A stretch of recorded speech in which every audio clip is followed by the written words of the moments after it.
Hours before the US launched these surprise attacks on the Houthi militant group in Yemen, the Atlantic's editor-in-chief, Jeffrey Goldberg, had all the details right in front of him. I'm sitting in a Safeway parking lot watching my phone and realizing, oh my God, this might be real. I think Pete Hegseth just sent this group actual targeting information, actual sequencing of an attack. He'd been mistakenly invited to an encrypted group chat by Donald Trump's own national security advisor, Mike Waltz.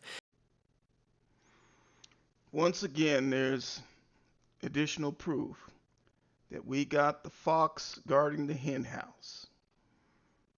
You know, I can't believe this. You know, when you have the fox guarding the hen house, anytime he wants a hen, he just goes in there and grabs a hen. And you come and ask him, is everything okay? He's got a big smile on his face, saying, yes, everything's great. It's perfect. The biggest problem with this here is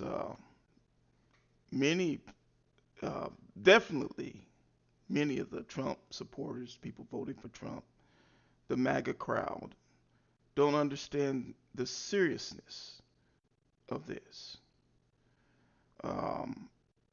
Even Trump himself, Trump, I understand, he's a hypocrite. And he's a hypocrite, right?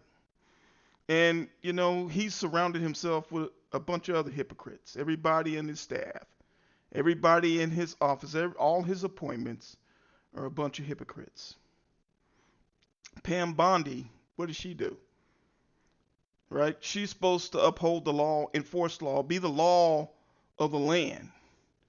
But the truth is, she just does what she's told. She doesn't act independently. She does exactly what the president tells her. Right? Members of the cabinet break the law or should be prosecuted. They're not going to get prosecuted. The president says, hey, these are my enemies. I want you to prosecute them. That's what she does. But this is what MAGA asked for. This is what MAGA wanted. MAGA is corrupt. Let's break this down. This is really serious. Secrets. She lied about passing on classified information, right? In my administration, I'm going to enforce all laws concerning the protection of classified information. She said she sent nothing more classified. A total lie. We can't have someone in the Oval Office who doesn't understand the meaning of the word confidential or classified. What you just heard was the president himself saying that we can't have someone as president who can't protect classified. We then went from one individual to 10 individuals. You know what's so funny? And I was really disappointed in Biden when they found classified at his house, right? And of course, Biden came forth. He didn't try to hide it. For some reason, just look at it. This is just so funny. This security breach here, this breach of classified going on, not just documents, but information. This was live, real time, critical information, right? And the breach of security here is so grave. It's so grave. And the thing that bothers me the most, I'll repeat again, is that the people who support Trump, they don't understand how bad this is.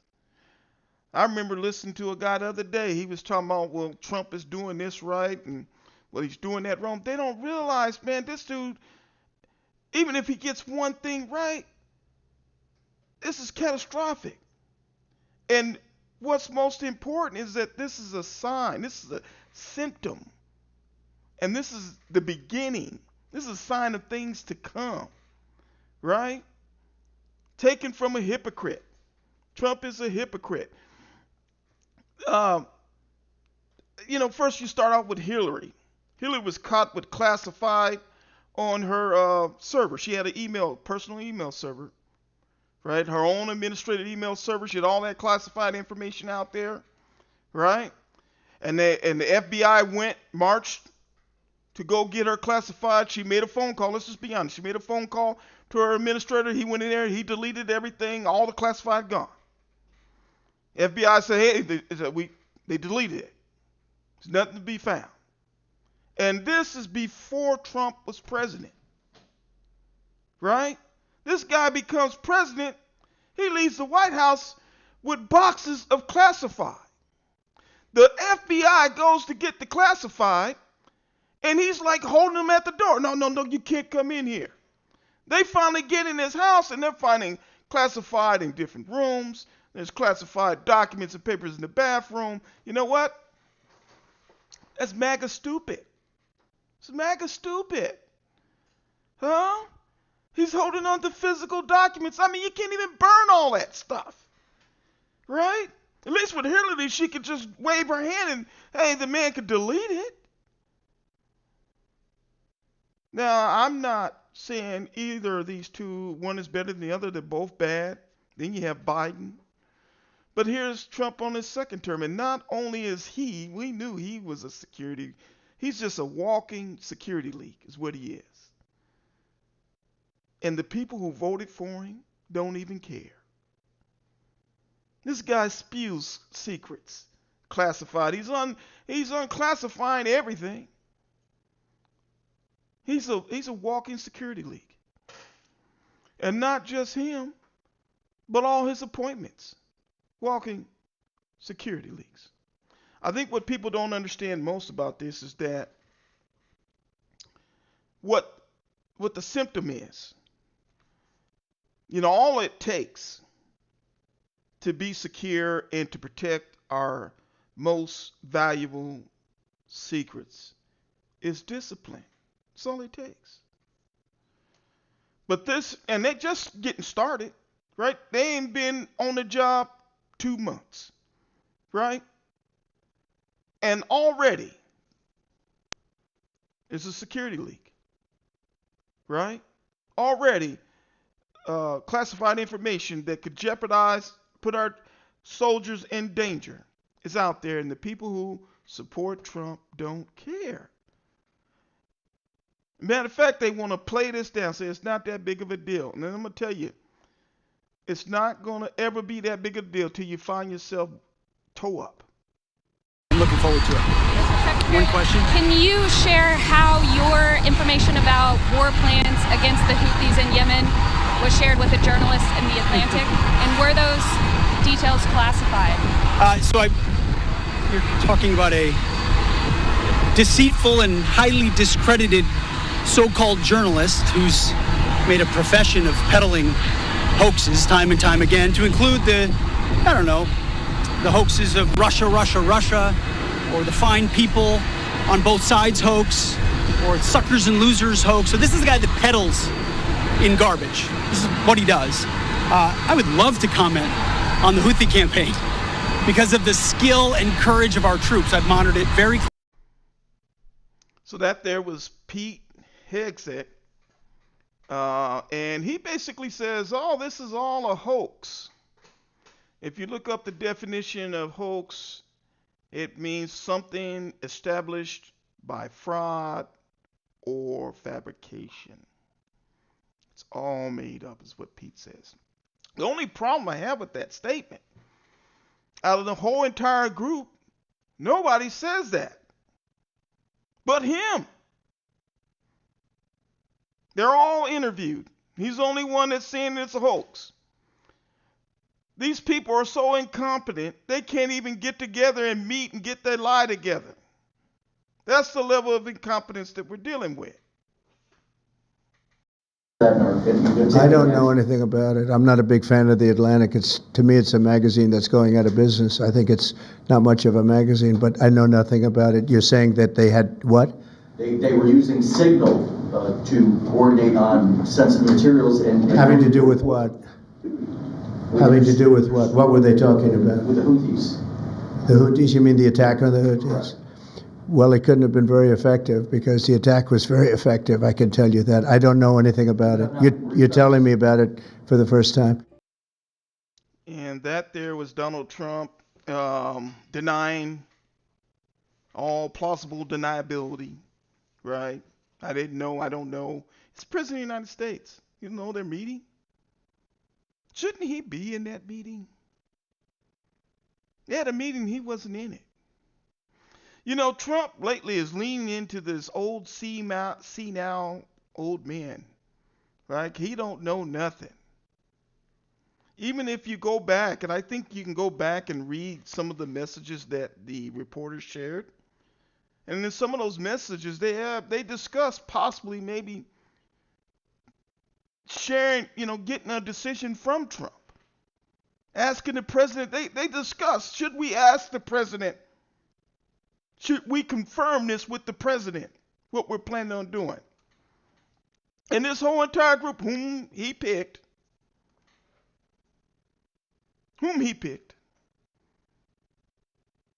none of them, only one felt compelled was J.D. Vance. So the rest of them, You see now.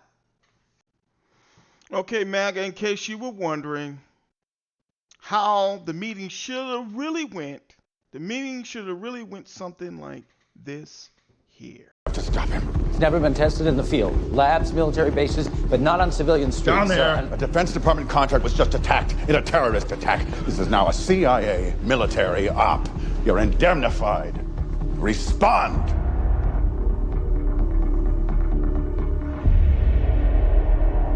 Let's go. Scramble Cemetery wind. Thank you for your efforts, ladies and gentlemen. This room is going dark. The exit is on your left. I'll take it from here. Okay, let's go. I'm with Cemetery Wind. We are on the move. Okay, now when the room goes dark, it goes dark. That means nobody who doesn't have the classification or the security clearance, doesn't have the proper security clearance is allowed to be in the room or on the phone call or in the group chat. Right? MAGA, when the room goes dark, the highest level of classification is need to know. So even if you have the security clearance, if you don't need to know, you can't be in the room. Okay, I went online to take a look at the app that they used called Signal. And right away, you see the donate. Right?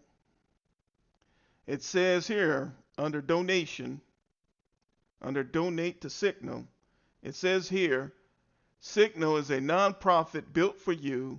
No ads, no trackers, no surveillance. Donating to Signal helps pay for the servers, bandwidth, and ongoing development to ensure that Signal remains available to millions of people round about the world who count on it to protect their privacy. Thank you for your support. Now, what you have here is good intentions. Probably, I haven't used it, but I wouldn't doubt that this is a high quality app, right? Especially if a lot of people use it. But the smoking gun here is donate. Donate means that these people are not well funded. And well funded means that this app is not well tested. It's not hardened. If you don't have that extra money to put into an application, you can't do the work that it takes to harden that application, which is simply another way of saying, I'm pretty sure this is not as secure as they think. Now, I believe the people that wrote this app are well-intentioned. They say it's secure, but what does that mean? That's kind of a general concept, right? I read some of their security stuff, some of their information about this being secure, and they say, well, we don't share your name. Well, that's not what we're talking about, right? What we're talking about is Ken Russia break into this bad boy, Huh? Can here's the truth, people. Give me a minute to break this down to you. Now, nine times out of 10, I'm gonna bet here what really happened here. I don't believe that somebody was stupid enough to send a link to this reporter. I don't believe that. I believe this app is insecure, and I believe our own intelligence. So in the United States, we have intelligence and we have counterintelligence. And the job of counterintelligence is to catch the spies who are spying on us or prevent spying on us. So I believe someone in counterintelligence, you know what I think they did? They hacked this app and they sent that link to that reporter, knowing what he responds. But the whole point is this app is insecure, and they should not have been using it for the purpose that they used it for. 285 pounds. Wearing the red, representing Minnesota, Cable Steveson. Okay, in closing, people, man, we are in trouble. You know, here you get Donald Trump. He come in there talking about we got to have the best people in the world and only they can do it. And we need to have these smart people. We need geniuses, just racist, being racist, right? Here's the reality.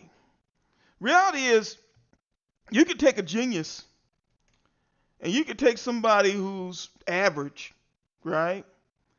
And you can take an average person with tons of experience that's been doing the job for, let's say, 10 years. And you can take a genius, that genius, and put the genius on the same job. That genius, his first day on the job, is not going to be comparable to the person with experience. It's not. When you go and hire people for jobs, there are a large number of factors that you need to consider on who you pick. A large number. And it's not just genius. Experience is king. Let me repeat that. Experience is king. The other day, this weekend actually, I was watching wrestling. I was watching the Final Four. I was watching basketball. And around the same time, every year, they do wrestling. I've watched wrestling for the last 3 years. This will be the third year in a row. And I originally started watching it because my high school coach, one of his sons was in a tournament. I mean, he was in a tournament a couple, I think at least two, probably more than 2 years, but 2 years that I watched it. And so I would watch it in hopes to see him wrestle and maybe see him win.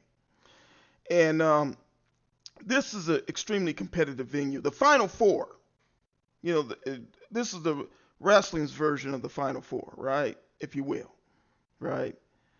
It's extremely competitive, right? At every weight class, right, you have 64 competitors. 64 competitors at every single weight class, right? And I watched several matches this past week, championship matches, right? Champion on champion. And what I've noticed watching the last 3 years, when you get to like the Final Four of wrestling, you never see anybody, I think, higher than a 7 seed in it. Never. And there's 64. The lowest seed is 64. It's a little different in basketball because basketball breaks you up into regions and then you have 16 teams in each region.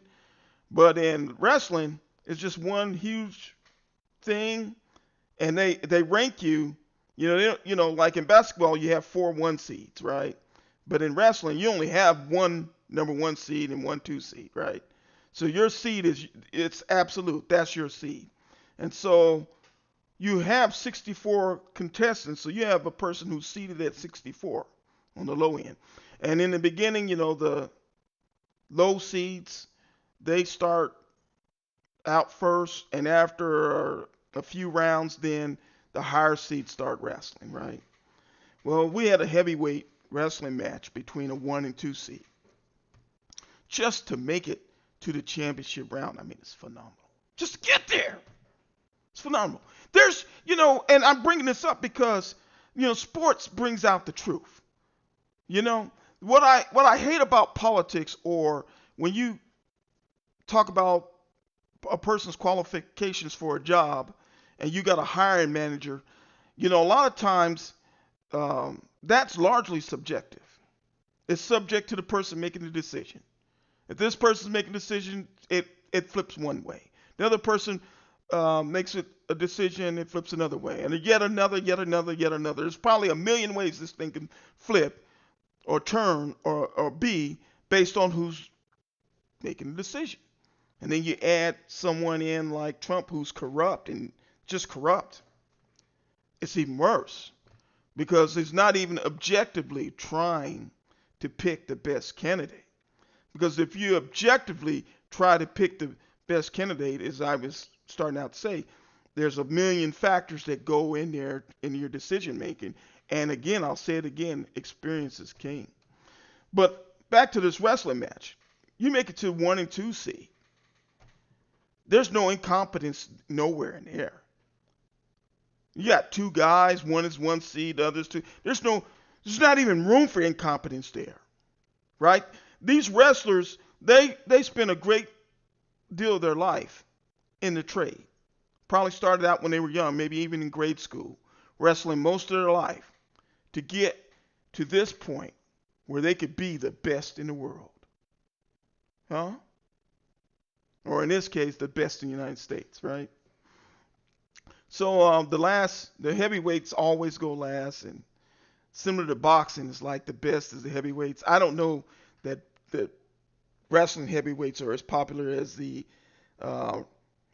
boxing heavyweights, but this past weekend it seemed like they were, because everybody was tuned in. And I had divided loyalties, because with the history of the United States and racial bigotry, and we're all shaped and molded by our experiences.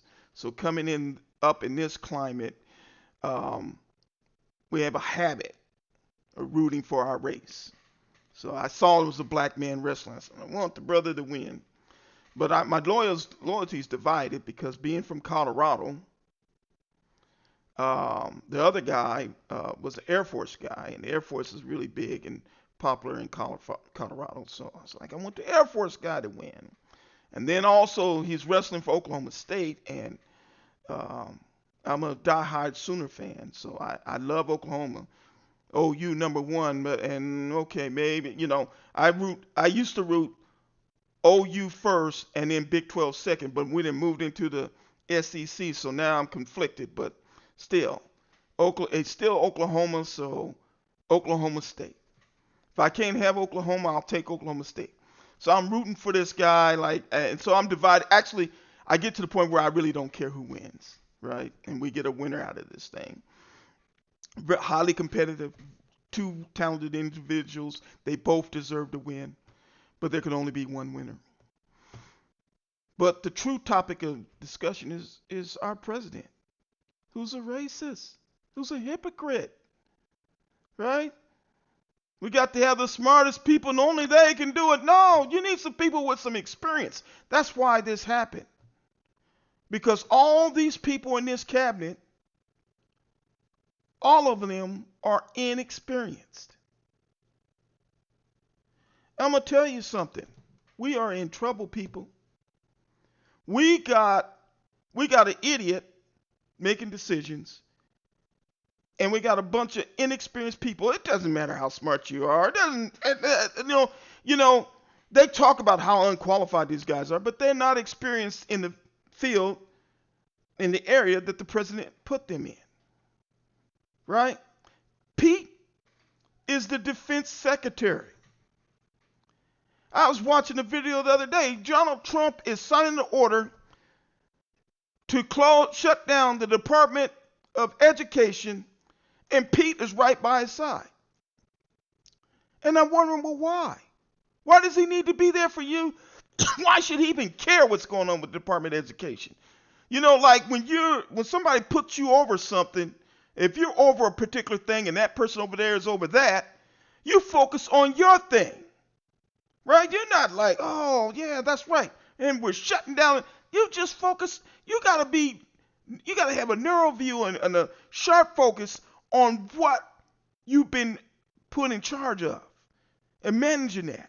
And take the fact that he's inexperienced, he's in the Oval Office, to watch the president sign a declaration order that it doesn't involve his area. What's going on there? I'm just wondering. We are in trouble. As I started out, the fox is guarding the hen house. And you can tell by the smiles on his face. The reason why this dude smiles from cheek to cheek, because anytime he wants a hen, he can get a hen.